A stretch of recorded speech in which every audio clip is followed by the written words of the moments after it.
Philip Wollen.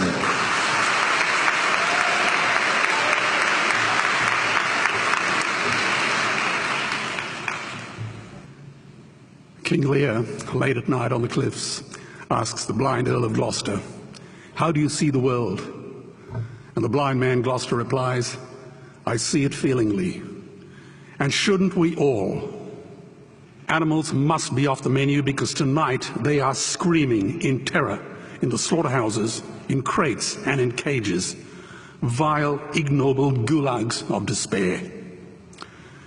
You see, I heard the screams of my dying father as his body was ravaged by the cancer that killed him. And I realized I'd heard those screams before. In the slaughterhouse, their eyes stabbed out and their tendons slashed, on the cattle ships to the Middle East, and the dying mother wail as a harpoon explodes in her brain as she calls out to her calf. Their cries were the cries of my father. And I discovered that when we suffer as equals. And in their capacity to suffer, a dog is a pig, is a bear, is a boy. Meat today is the new asbestos, more murderous than tobacco. CO2, methane and nitrous oxide from the livestock industry are killing our oceans with acidic, hypoxic dead zones. 90% of small fish are ground up into pellets to feed to livestock. Vegetarian cows today are the world's largest ocean predators. The oceans are dying in our time. By 2048, all our fisheries will be dead, the lungs and the arteries of the earth. Billions of bouncy little chicks are ground up alive simply because they are male. Only 100 billion people have ever lived. 7 billion people live today. And yet we torture and kill 2 billion sentient living beings every week. 10,000 entire species are wiped out every year because of the actions of one. And we're now facing the 6th mass extinction in cosmological history. If any other organism did this, a biologist would call them a virus. It is a crime against humanity of unimaginable proportions. But happily, the world is changing. 10 years ago, Twitter was a bird sound. www was a stuck keyboard. Cloud was in the sky. 4G was a parking space. Google was a baby's burp. Skype was a typo. And Al-Qaeda was my plumber. Victor Hugo said, "There is nothing more powerful than an idea whose time has come." Well, animal rights today is now the greatest social justice issue since the abolition of slavery. Do you know there are over 600 million vegetarians in this world? And that is bigger than the United States, England, France, Germany, Spain, Italy, Canada, Australia, New Zealand, all put together. If we were one nation, we would be bigger than the 27 nations of the European Union. Can you believe that? And despite this massive demographic footprint, we are still drowned out by the raucous hunting, shooting, killing cartels who believe that violence is the answer when it should not even be a question. Meat kills animals, kills us, and is killing our economies. Medicare has already bankrupted the United States. They will need $8 trillion invested in Treasury bills just to pay the interest, and they have precisely zero. They could shut down every school, Army, Navy, Air Force, Homeland Security, Marines, CIA, and FBI, and they still will not have the money to pay their doctor bills. And our Cornell and Harvard say that the optimum amount of meat in a healthy human diet is precisely zero. Water, as you know, is the new oil. Nations will soon be going to war for it. Underground aquifers that took millions of years to fill are now running dry. It takes 50,000 liters of precious drinking water to make 1 kilo of beef.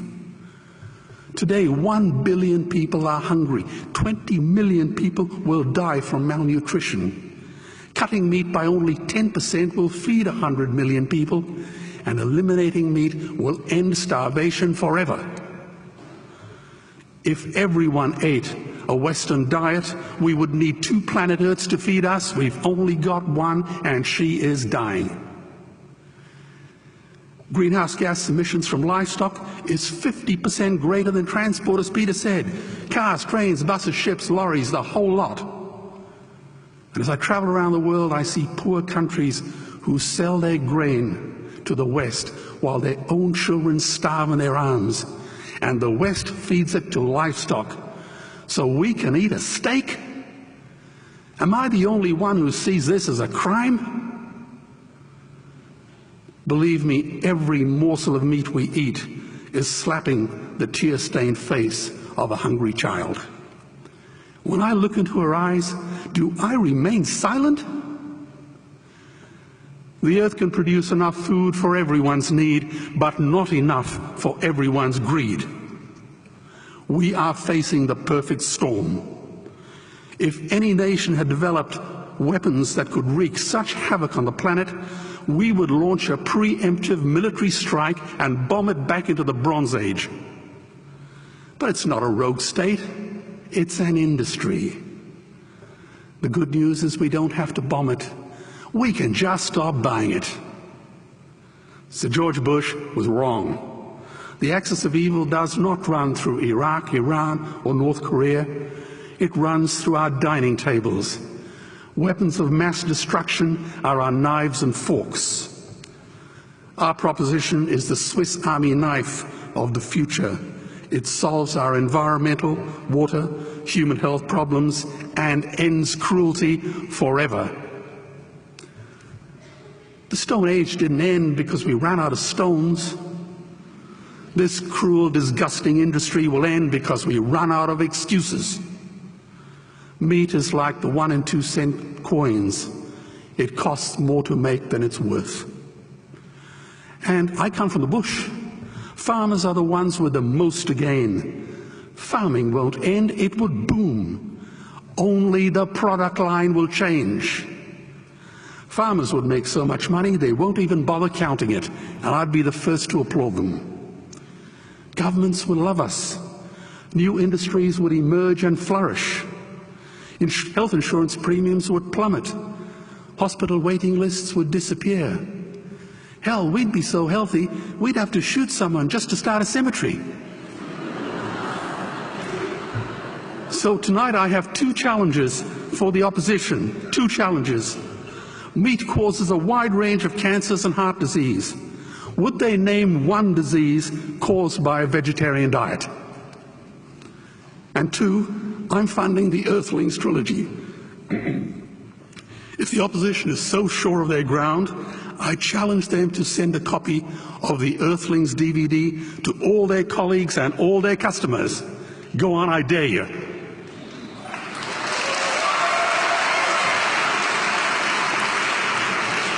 Animals are not just other species, they are other nations, and we murder them at our peril.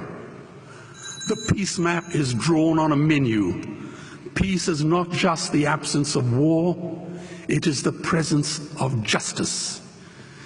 Justice must be blind to race, color, religion, or species. If she's not blind, she will be a weapon of terror. And tonight, there is unimaginable terror in those ghastly Guantanamos we call factory farms or slaughterhouses. Believe me, if slaughterhouses had glass walls, we wouldn't be having this debate tonight. You see, I believe another world is possible. And on a quiet night, I can hear her breathing. Let's get animals off the menu and out of these torture chambers. Please vote tonight for those who have no voice. Thank you.